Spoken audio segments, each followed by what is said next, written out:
Welcome back. अहम खबर आपको देंगे। कराची कयूमाबाद जिनसी स्कैंडल केस, मुलजिम के खिलाफ एक और मुकदमा दर्ज किया गया है। सफाक मुलजिम शब्बीर तनोली के खिलाफ दर्ज मुकदमात की तादाद इस तरह से 7 हो चुकी है।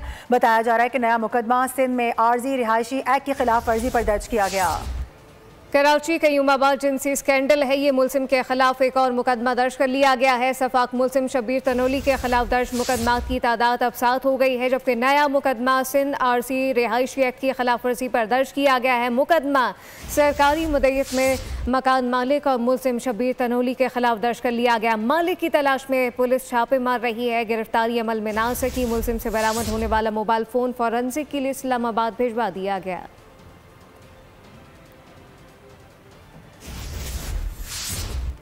आपको अपडेट कर रहे हैं इस हवाले से। एक बार फिर से आपको बता दें कि यहाँ पर जो सारा मामला पेश आया था उसके ऊपर एक और मुकदमा दर्ज कर लिया गया है। सब्सक्राइब करें और बेल दबाएं ताकि कोई खबर रह न जाए।